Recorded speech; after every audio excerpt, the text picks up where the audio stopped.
What makes someone remarkable? Do you mind being described as the white people whisperer? What is the optimal age to get married? That year was the first year that we ever heard a teacher talk about race. Is the college application process fair? You start to find the non-obvious way kind of works. Is there like a cartoonist community? So many times when we go live with these things, it's like 5, 4, 3, 2, 1, boom. Boom.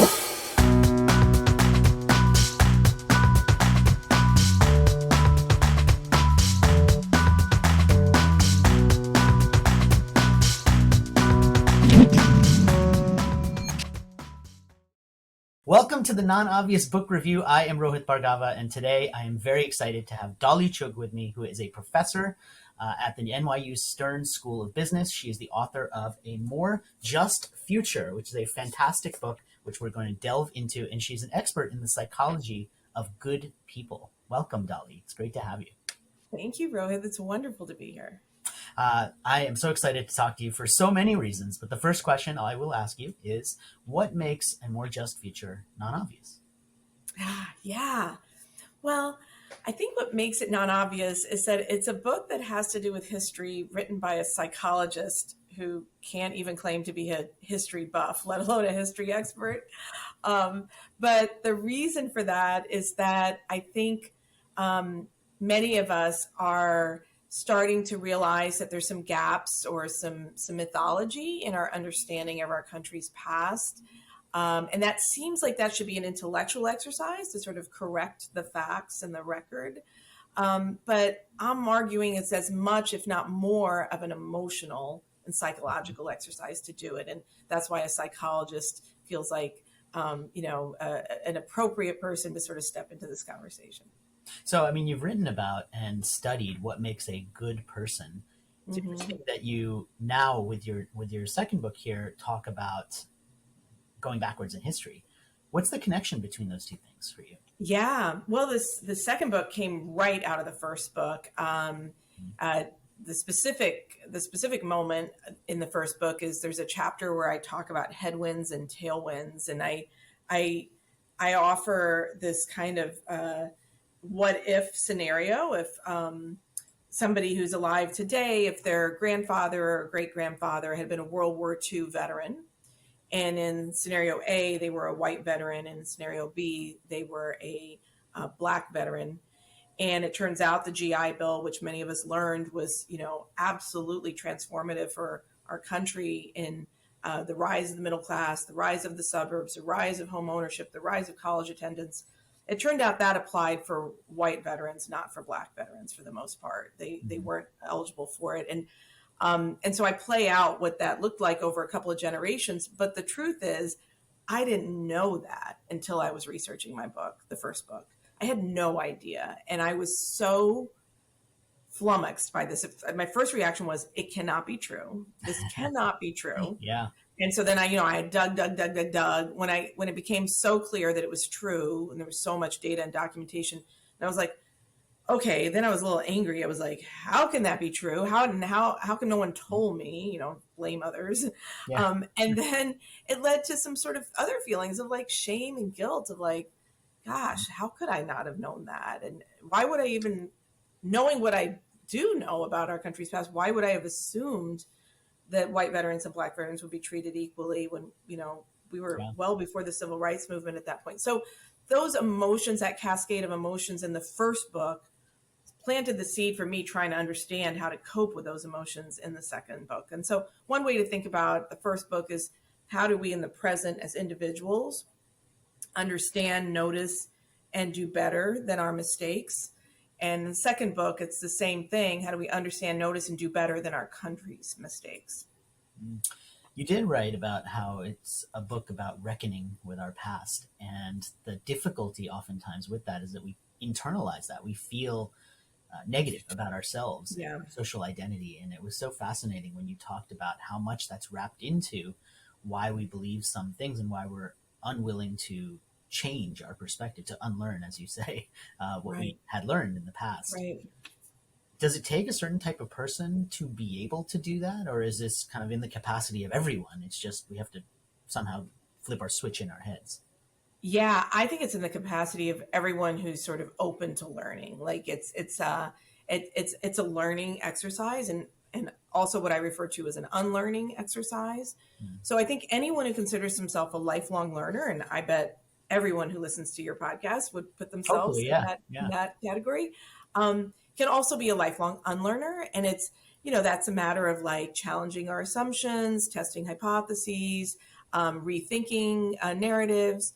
Those are all things that we actually do, like we're decent at. I mean, unlearning is harder than learning. There's lots of data about that, but I think a lot of people are willing to do unlearning in lots of aspects of their lives. This one, as you said, our social identities, we're a little more enmeshed and tied up in it. It's a little different than unlearning maybe what we thought about, technology or Twitter. Those are sort of a little more at arm's length. I love that. A lifelong unlearner. That might be the third book. I mean, that's pretty. Hey, there. You heard it first. What is a good person?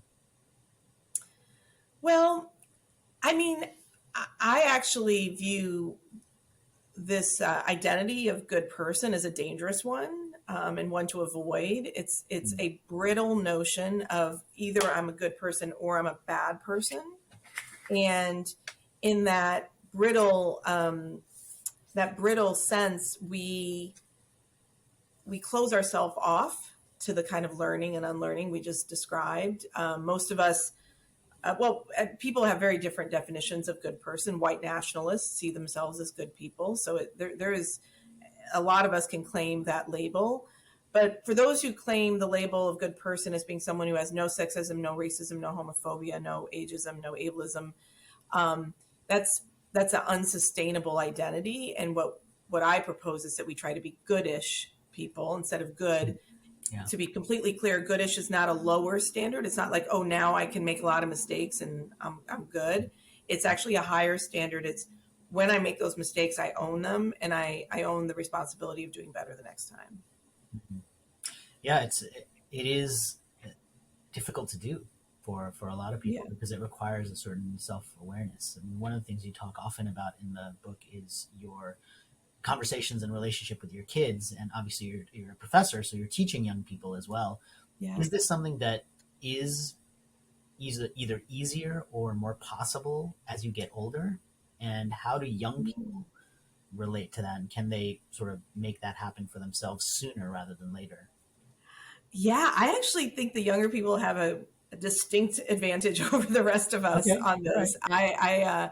This is a great example where unlearning is harder than learning. So, kids, if they can sort of absorb narratives, and, I tell a story in the book. I open the book actually with a story about a very smug parenting period in my life when I was reading to my kids every night. And we read the whole Little House on the Prairie book series, which is like 8 200-page books. And then we took them on vacation to the same historical sites where those books took place, and we showed them all the things, and they wore prairie dresses, and it was the best.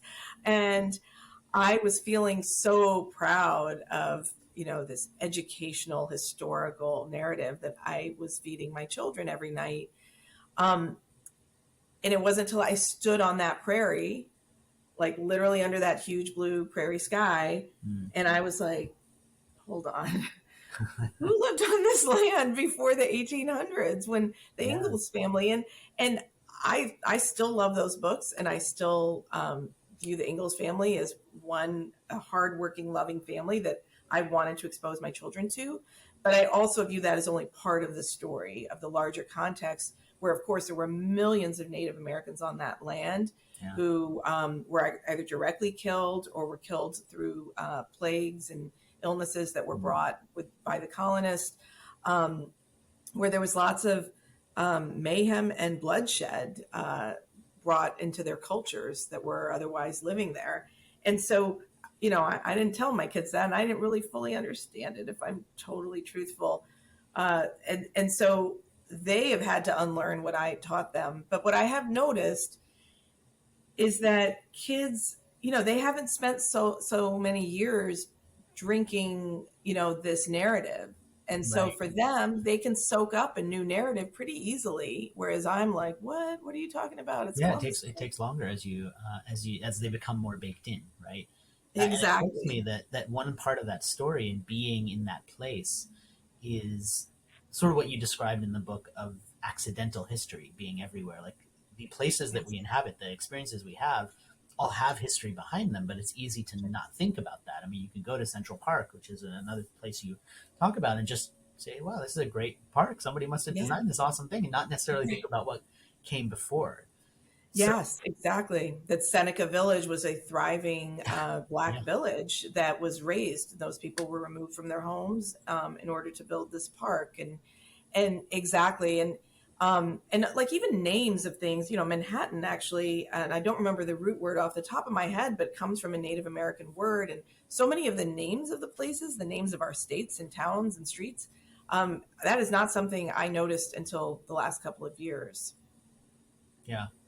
Yeah, and it does raise for people as soon as you start noticing that, you see it in so many places, and whether Everywhere. you identify with your family having been the colonizers or not, there's a shame or guilt associated to like, why didn't I think about this before? Like, why didn't I do anything about that? But you talk about how those can actually be positive emotions for people.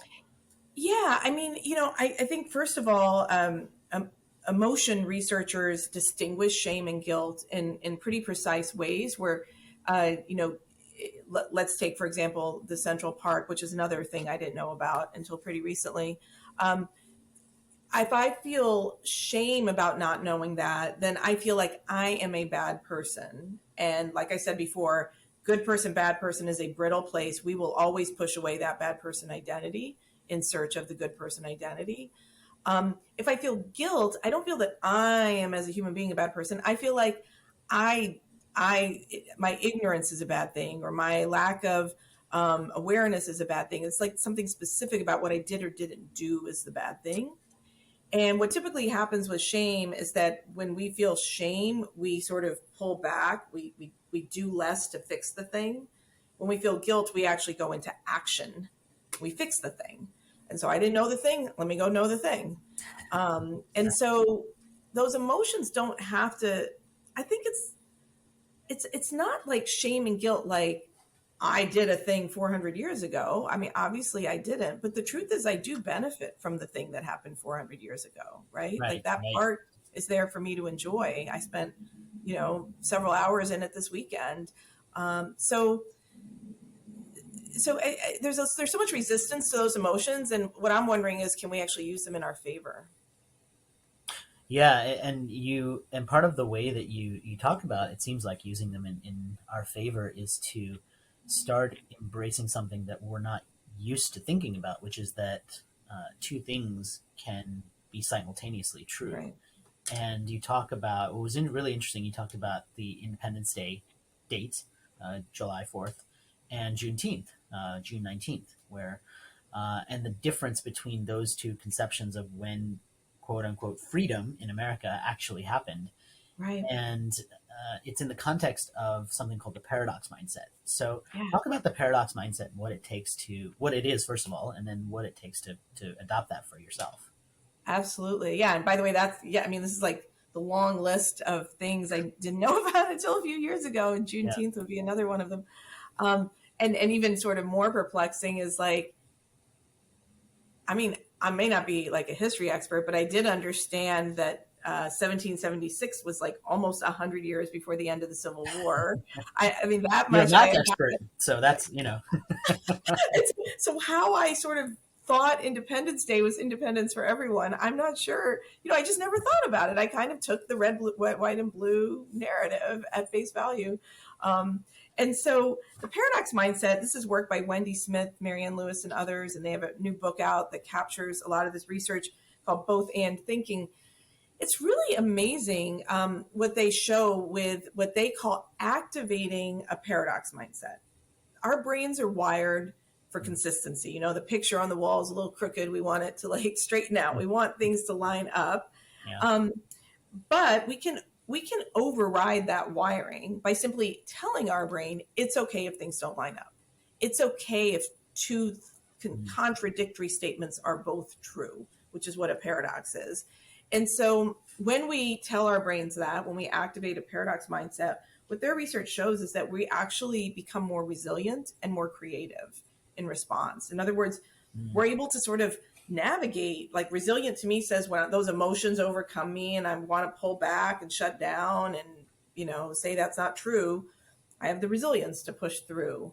When I need to sort of think about, well, I don't know should I celebrate July 4th or June 19th? Which is it? Well, what if it's both? And what if I can be a little more creative in envisioning what it means to celebrate the independence of my country? So that has really been empowering to me, to be able to sort of view history through that lens. And I've actually started even thinking about it in terms of paradox spotting. Like, how many paradoxes can you spot? Because once you start looking for them, it's just like you were saying, once you start looking for them, they are everywhere. And so to almost make it like a victory when you spot one. Yeah, that's funny. That's actually a good exercise, I think, for people to train their minds on how to do this a little bit more. Yeah. Right in the beginning of the book, you outlined what you were going to talk about, and then you said that it was a book that you were kind of scared to write.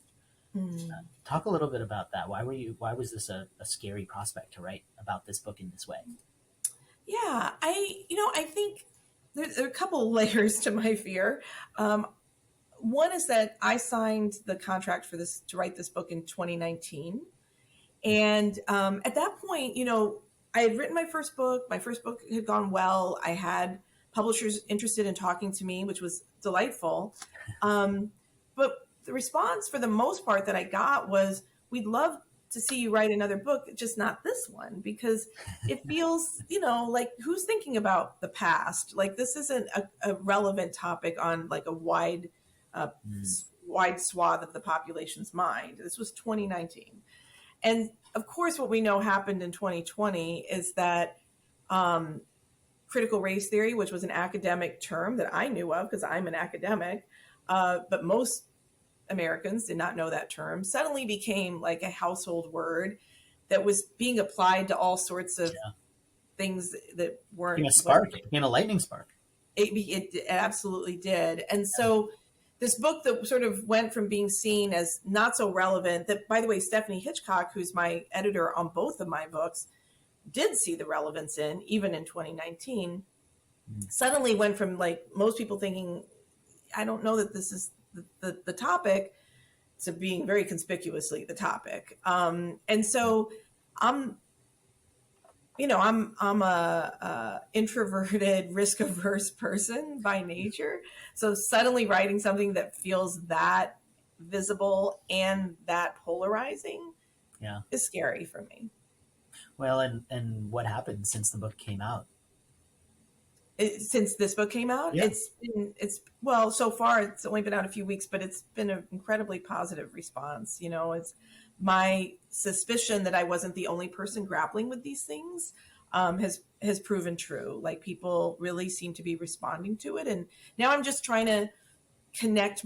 It is to my knowledge, the only book trying to do this out there. So there is a little bit of trying to, like, define for people what it is. Like, it's like, I'm going to compare myself to the iPhone. It's like the iPhone. Like, no one knew they needed an iPhone. You're not an iPhone person, you say. I'm not either, by the way. I'm not an iPhone person, but it's a good example nonetheless.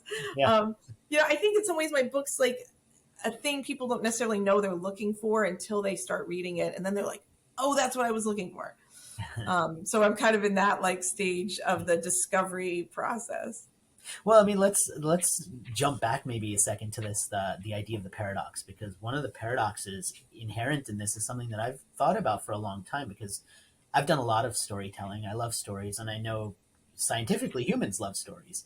Yeah. Yet pretty much every kid you talk to, the younger they go, the more they will find history boring, which is fascinating, because history in theory is just all stories. Right. There's no math, there's no, like, calculations, it's just stories. So why is this topic that should be about the thing that is most exciting, that we wish was in everything else, the most boring subject in school?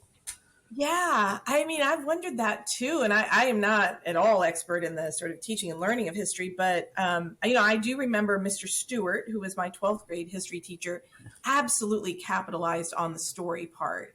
He is a master storyteller. And, he had us, like, enacting, like like actually putting on like a play, even though this was a history class, we were sort of doing a drama project. And so that was really building off the storytelling part of it. And I do remember really enjoying that year of history.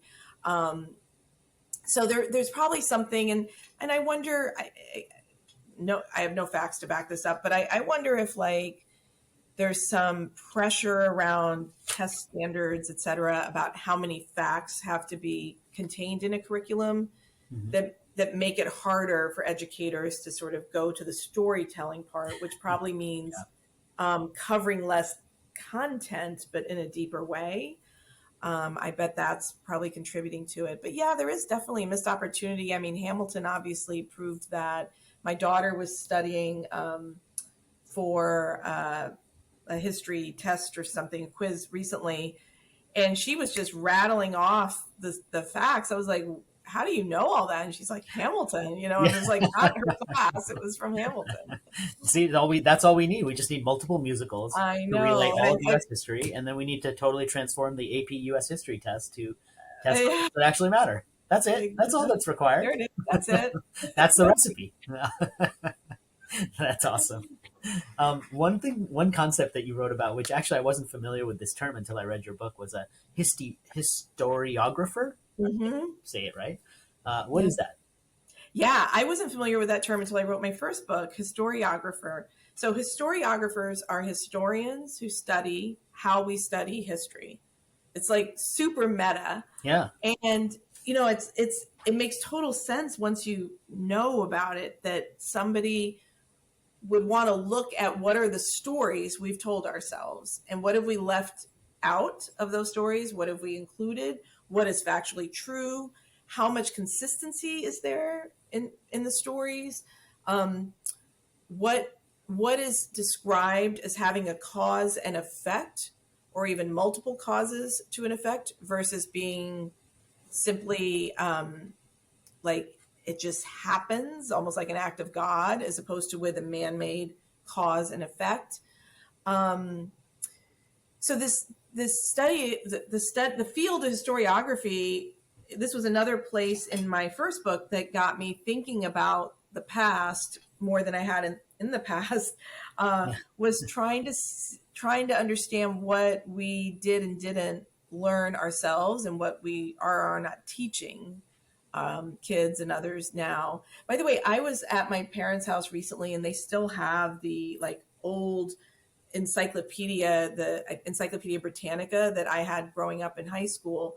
And Do they open it at all, or is it just kind of decoration at this point? It's just, it's just part of, like, I grew up in a house full of books, and it's just one of the many, or, the volumes are some of the many. And I actually brought home 4 of the volumes. I haven't had a chance to carefully read them yet, but the reason I brought them home was I wanted to see if I just was not listening carefully when I was a kid, that I missed certain things, or like, was it really not taught to me? And sure enough, the one entry I looked at was describing like George Washington as being an opponent of slavery. Now, what we know now is that he was enslaving other humans. I mean, he did many great things. He had great visions for our country, and paradox, he was also enslaving other humans when he did it. He endorsed torture of those humans if they tried to escape. So it's telling me that, like, it wasn't just that I wasn't paying attention. There were some actual sort of misdirects and falsehoods in what we were learning and teaching, and historiographers help us see where that happens. Do you feel like that's changed now, or do you think our kids are kind of learning the same thing, or do you think it has dramatically changed, or do you think it just depends on where they're living and what school? Yeah. Well, I mean, I feel like my only lens into that is my own children. I haven't, looked at bigger studies. My own children are definitely learning different things than I did, but I'm also living in New York City, and it's kind of insulated, exactly, versus other places. What I read in the newspaper does suggest, and we know that textbooks, get adopted by states, and the same textbook, what we think is the same textbook, can actually have pretty different content. And I have seen some analyses of that by New York Times journalists. Like, for example, how redlining is or isn't presented in different textbooks in different states. Right. So I'm worried that we may not be making universal progress. Mm. Well, you fairly ambitiously titled the book "A More Just Future." What does that look like? A more just future? Yeah. Well, I think what it looks like is so many of us, I put myself very much in this category, love our country. Like, I love my country. And how do we love our country and at the same time let go of the Instagrammed version of our country, which is a version of our country that, has a sort of very pretty past and a very, like secure future when it comes to being our ideals around justice and liberty, inequality. That letting go of that and saying this is something we're going to work for, a more just future, and it's going to be active, it's going to be agentic, and we're going to pair it with our love of country. So I describe the idea of being a gritty patriot, taking the work of Angela Duckworth, the psychologist who describes grit as passion and perseverance in pursuit of a meaningful long-term goal. What if our love of country, our patriotism, our building of a more just future was the thing we applied grit to? We had passion and perseverance towards. It was our meaningful long-term goal. And so being a gritty patriot would be a little different than just being patriotic, where we wear red, white, and blue, and we celebrate the holidays and we wave the flag. We can still all do all those things, but we do it in a gritty way where we understand that we're not entitled to an easy love of country, that we will love our country but not always like everything that happens in our country, and we'll need to work to change those things. Did you find it challenging to write about a history of a country that's so often told in terms of white, black, or maybe, sparsely Native American, when, you don't necessarily identify as any one of those groups? I mean, you identify as American, but you're not coming from one of those groups. Was that a challenge for you, or did it actually help you to maintain a perspective? Yeah, it's really interesting. Yeah, I consider myself Indian American. My parents immigrated from India when I was actually a baby, 6 months old. I think that's always been, and maybe this, I'd be interested in your thoughts on this too.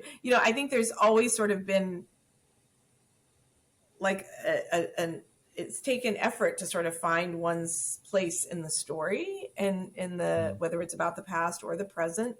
I mean, like, for example, when I hear about segregation in the United States, I often wonder, in fact, I asked my daughter the other day, the other daughter who was learning about something related to segregation, I asked her, like, I still don't know if I lived in a place in the United States where there were segregated public spaces and buses and water fountains, like, which water fountain would I be allowed to use? I actually don't. I don't know the answer to that.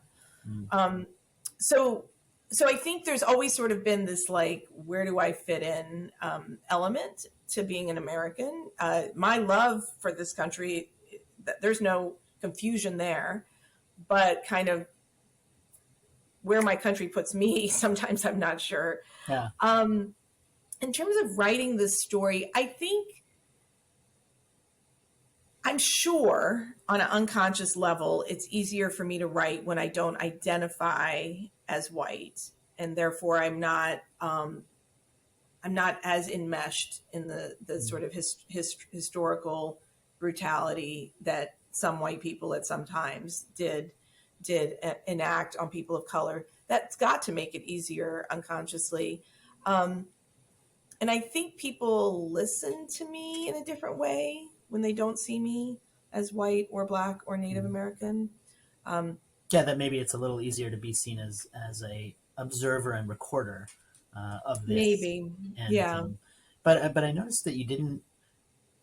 I don't want to call it a sort of a crutch. That's the wrong word. But I noticed that you didn't feel the need to, like, I interviewed this person, or I got this perspective, or like some authors really kind of overcompensate for the fact that they feel like they're writing about something that is outside of themselves, and so they feel like they have to compensate for that. But you didn't really do that, which I thought was a really confident writing choice. I actually preferred it that way because I was able to focus on the writing. I was just wondering if that was an intentional thing for you, or if that's just how you write. So it just Yeah, no, that's interesting. Well, I mean, I think first and foremost, I felt like I was writing a book grounded in science. You know, that my training as a social psychologist is I was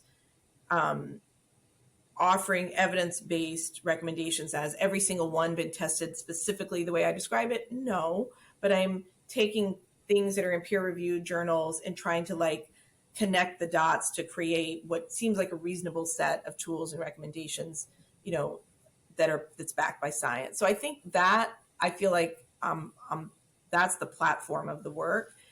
And then the storytelling came from two places. One, my own lived experience, which, you know, I include sort of my Indian American lived experience in the book.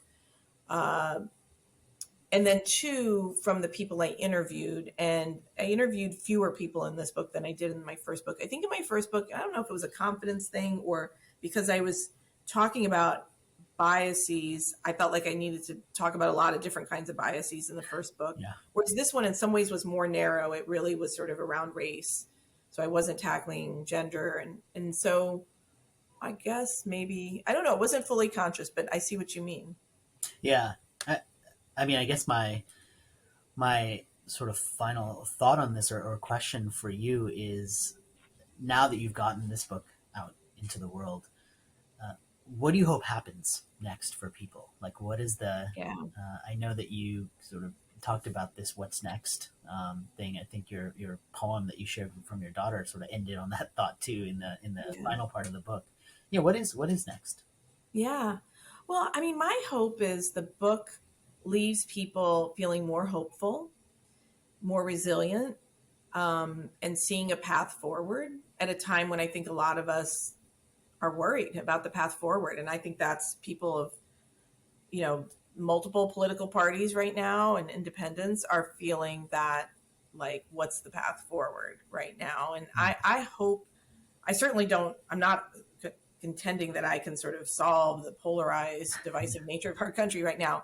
But I do think to the extent that some of the debate and polarization is about what is our emotional relationship with our past, what is our emotional relationship with our country, I think there's some tools here that I hope leave people feeling equipped and empowered to sort of understand and not be as afraid of the emotions. You know, that we can write out those emotions, and our brains are really good at, like, we can normalize a lot of things. So I think that's what I hope is next, is that people feel like there's a path forward.